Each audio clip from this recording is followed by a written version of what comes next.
Welcome to another edition of that 401k podcast. Ari Rosenbaum here with Dan Venturi. Dan, how are you? Doing well. It's been a stressful week or so, as you know. A lot of M&A activity for some of our plans, and that's always fun and wonderfully stressful. So hopefully we're cycling through that and on to the rest of summer. Even though it's my understanding that summer's over. Is that not right, Ari? Well, yeah. Was last week? I think it was on Friday. Total Wine is probably the greatest liquor store ever. They got one in Westbury, and because of our quirky New York alcohol rules, the beer store is separate from the wine store, so they actually have separate doors. Because in New York, we have this weird thing that liquor stores can't sell beer, which showed. I think it was an episode of Seinfeld where that popped up, where they had a liquor store sell beer, and you can't have that in New York. Other states, you go to. I mean, when you're in Vegas, you know Walgreens and CVS has liquor and wine and beer and all that stuff. And in New York, we have that quirky rule. But anyway, my rule of summer is if Oktoberfest is being sold, that means summer's over. And I spotted it. I didn't buy any, mainly because I still wanted some summer ale, and there was this other beer, some sour, some new variety of Sam Adams, which is actually really good. And so I came to the understanding now that summer's over, because that's usually my point. Usually, sometimes I'll jokingly say August 1st is when summer's over, because it just after August 1, all of a sudden it just goes quickly. But yeah, summer's officially over. So there you go, hot from the presses, straight from the. I don't want to call it the groundhog of summer. We got to come up with a name for this declaration. Now, I have a friend of mine, John Grace, who's a salesperson for Chernoff Diamond there, TPA out in Garden City, and we have discussions about it. He will not drink Oktoberfest until it's like full. Well, that seems reasonable. I'll drink Oktoberfest in August. I don't care. I will. I'll have to try some. I'm pretty conservative, let's call it, in my beer drinking. I don't like to wander. I tried, and the truth is, I tried this once. I tried like one of those super experimental, right off the shelf beers at Brooklyn Brewery for some healthcare provider had an event there that I went to, and I had the worst freaking viral attack. So from that point on, I do not deviate. I drink Stella, and that's pretty much it. But I will have an Oktoberfest with you this fall. Well, you gave. Where did I have that Stella for the first time? That was at Yankee Stadium. That was surprisingly was not bad. Those were some of the coldest Stellas I've had in my life. They were so good. Well, I'm a beer snob, so number one is like if I'm at a stadium, it's got to be on tap. I don't understand why. I'll never understand why you're at a baseball stadium sitting in the seats and you're going to pay $12 for a canned beer when they have beer on tap. Now, I'm crazy about beer on tap that, like at Citi Field, there are only certain places I can buy it because they always seem to have something like Bud on tap. Or I think they have Stella a little bit. But if there's something better than Stella, I'll go. I guess if Stella was the only decent choice, I'd pick it. So there's they have a Blue Point a spot like in the 120s, like 130, which is where I usually sit. So I'll go there.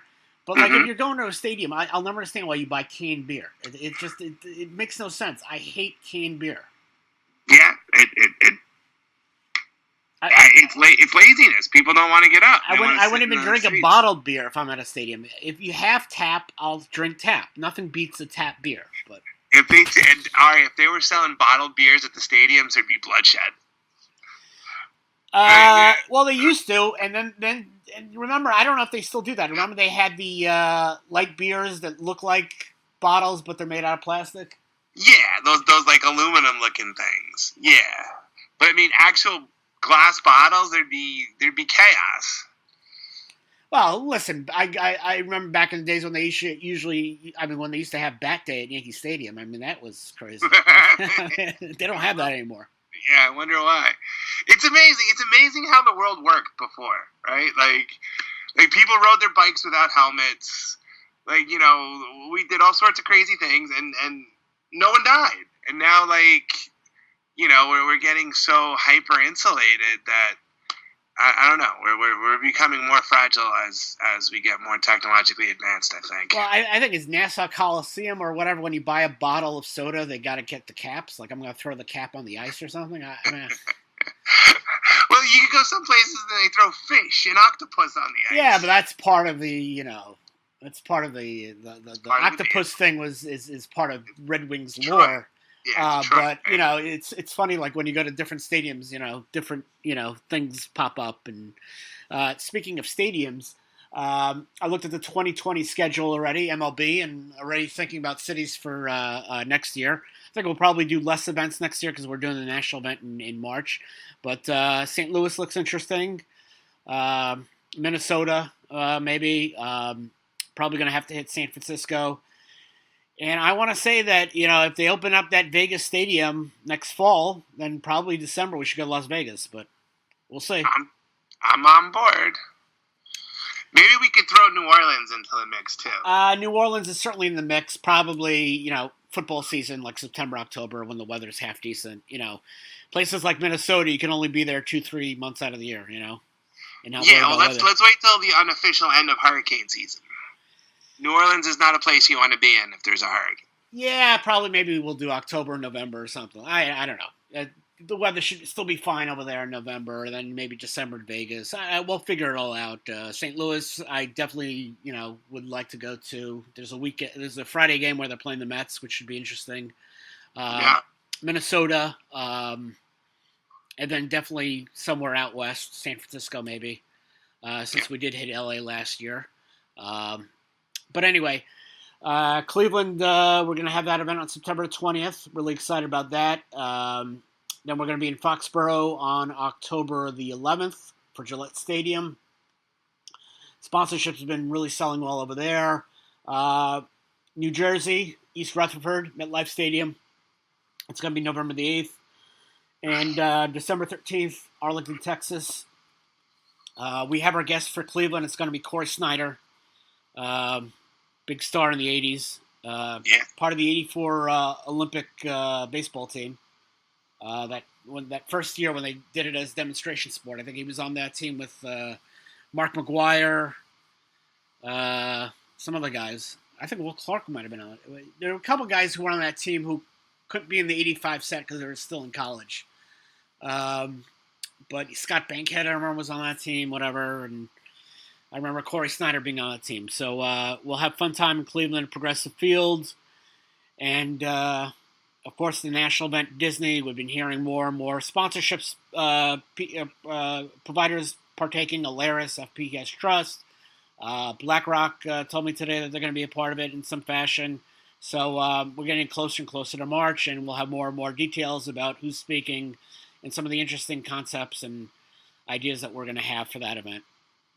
Yeah. So anyway, for this week's topic, it's a topic near and dear to my heart, probably near and dear to Dan's heart as a TPA and 316 administrator. It's basically how 401k plan sponsors should step aside and let their providers do their job. And one of my favorite lines of the movie Clerks was, you know, this job would be so great if it wasn't for the customers.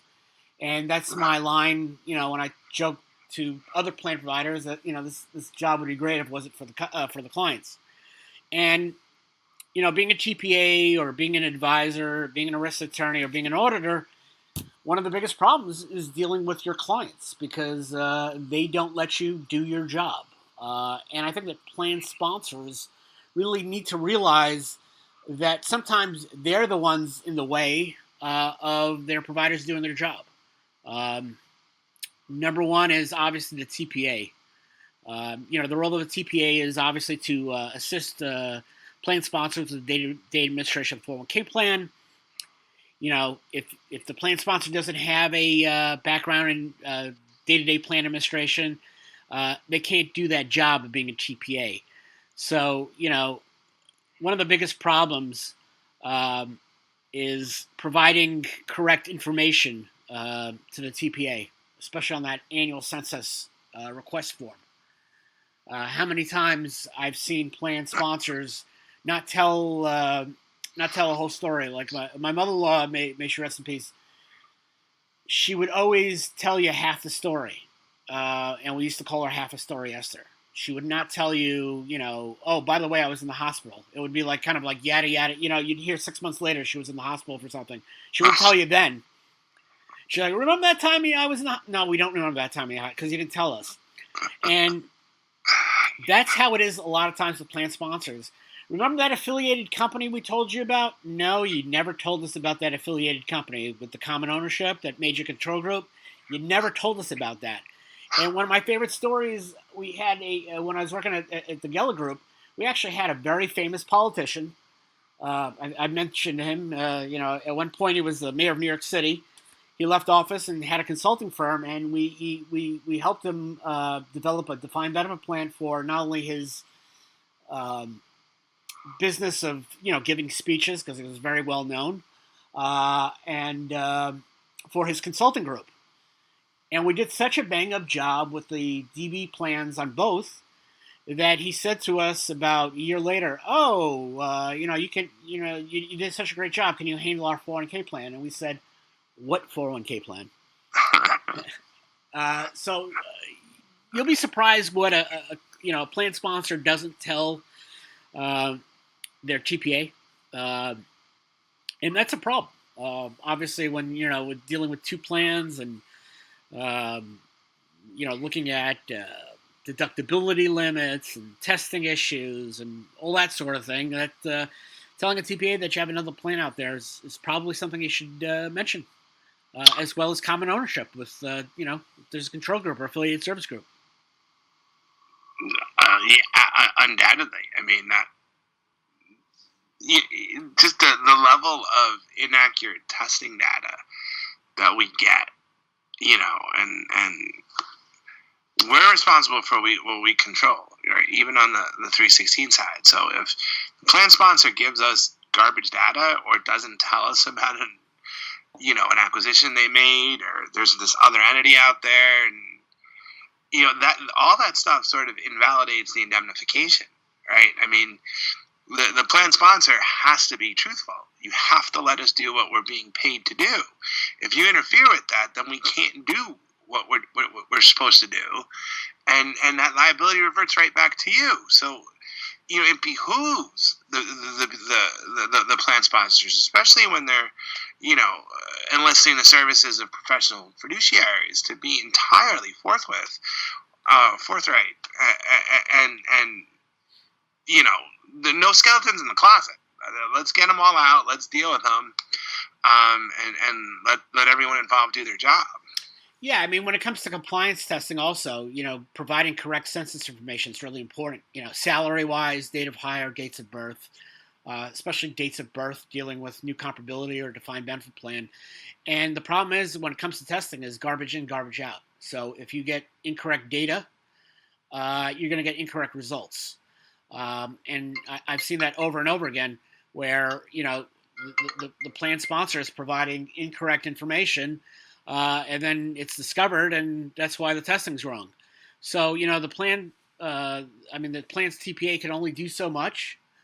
And, plan sponsor hiring a TPA, you need to stand back and let them do their job. And they can only do their job if you're actually, going to do your part as a plan sponsor. For example,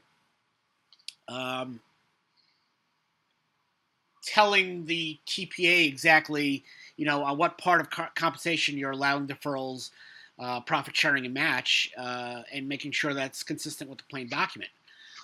Anything that's deviating from the plan document is obviously going to be a compliance headache, because you're, supposed to comply with whatever the terms of the plan document says. So it's, a TPA can certainly make errors on their own, but they're going to make more errors when, as a plan sponsor, you're giving them incorrect information. And that's something extremely important.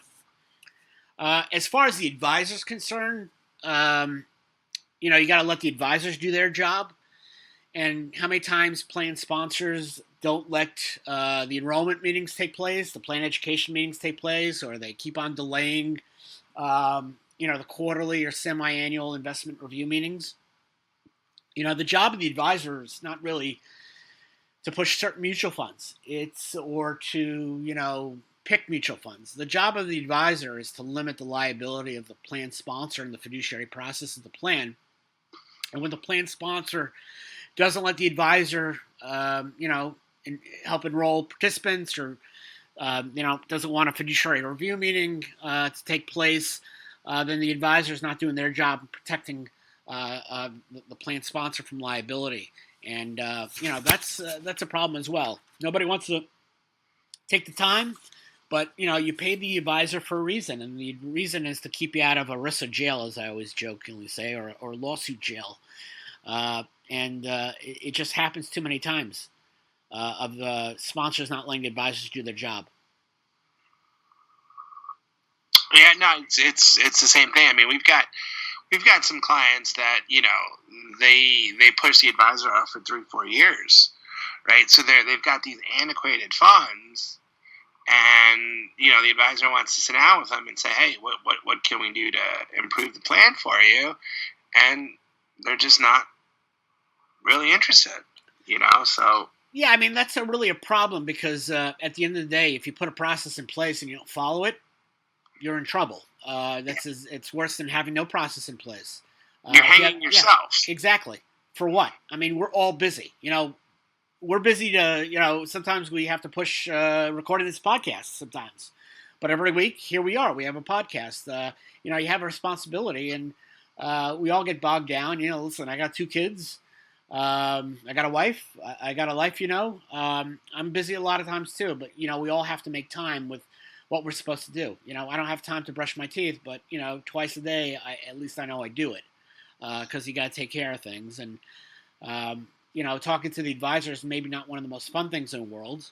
I think talking to an actuary and ERISA attorney is probably worse, but that's neither here nor there. Sorry to all the actuaries out there. That was a joke. Not to the ERISA attorneys, that wasn't a joke. I was being serious. But, why leave yourself out to trouble if you don't have to? You're hiring these providers to do their job, especially the advisor, and, not letting them in is going to cost you. So, speaking of ERISA attorneys, you got to let, as a plan sponsor, let the ERISA attorneys, keep you out of harm's way.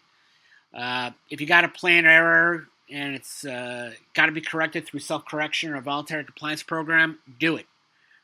You don't take what I call the ERISA gamble, and gamble that the DOL and or IRS doesn't audit you. You want to go to Vegas to gamble, or where do you go? Foxwoods and Bethlehem and Yonkers, and now even Aqueduct, where everywhere you could bet, and even over there in Islandia, we have a casino now there too, with the video terminals. You can go gamble there, but don't gamble by not correcting plan errors. And taking an ERISA attorney's advice is a good way out and getting yourself out of trouble. Don't second guess. I'll never forget this when I have an advisor that I handle a lot of their clients, and they recommended me for a IRS audit, or it was a deal audit, I don't remember. And the client said, we don't want to hire an attorney because we don't want this to be a antagonistic process. We want it to be a collaborative process. Well, you know what? An audit is not a collaborative process. The job of the auditor is making sure you comply with the IRC, the Internal Revenue Code, or ERISA, and if you don't, you're in trouble. So there's nothing collaborative about that. In by itself, in its nature, it's an adversarial process. And the same things with auditors. Let auditors review the plan. I mean, a lot of times the audit's late because the auditors aren't doing the job, but a lot of times the auditor's late is because the plan sponsor isn't providing the information in a timely fashion when it comes to statements, testing information, all that kind of stuff. Make sure, if you're a plan sponsor, that your auditors have a chance to review the plan, have a chance to give a objective audit, and seeing whatever glaring problems that they could see offhand that would threaten the assets of the plan. And we see that every October 15th. How many 5500s we have to file on the due date, the deadline, which I don't like. Oh, that's. I mean, I've been locked out, right? So 2 years ago, we were filing, using Principal System, and we were locked out.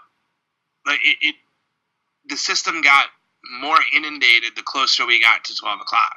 Sure. It was crazy.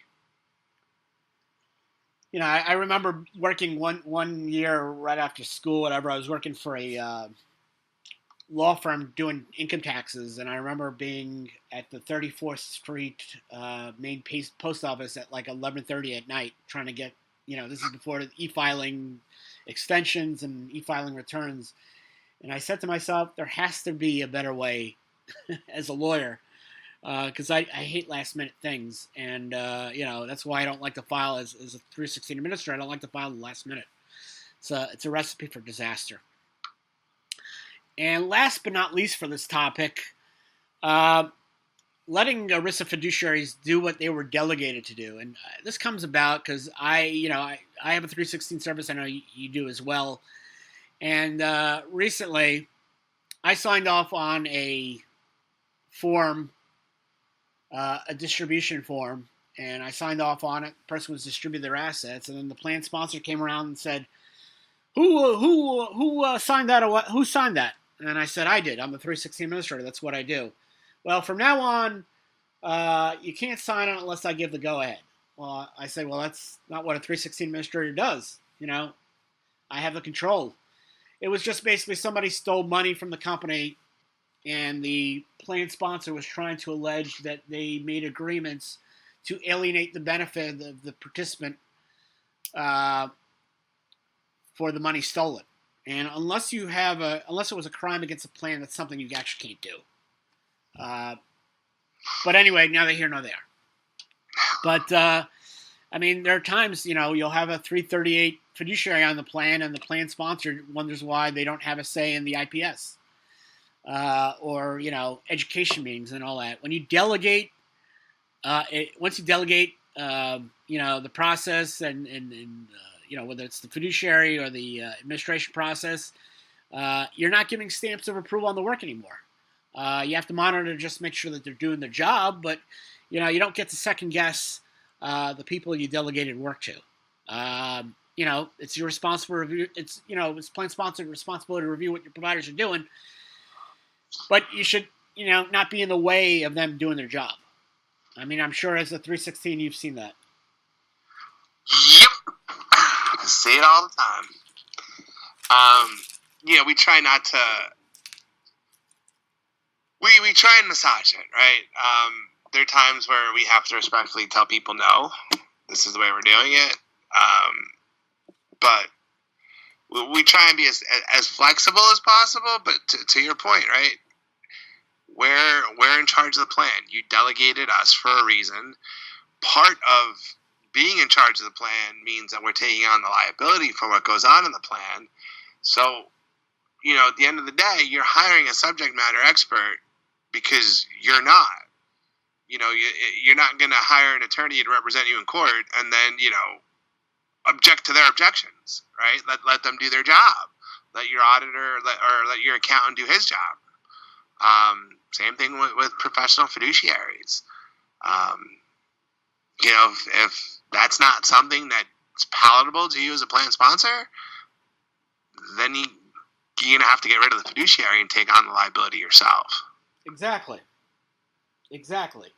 Let them do their job. And that's the whole crux of it. And, it's not polite to tell people to get out of the way. But that's the point where plan sponsors, there's a reason you hire providers in the first place. And the last thing you should be doing is really getting in their way and having them just being the stick in the wheels of progress. And you don't want to, plan sponsors should never be that stick because, again, providers are there to help. Providers are there to protect the plan sponsor. And again, that's the job that they were, entrusted to do. So that's all for this week. As we continue down the end of summer. As we matriculate to fall. Yes, thank you for the Hank Stram reference again. So anyway, Dan and Ari saying so long. Have a great week, guys. Take care.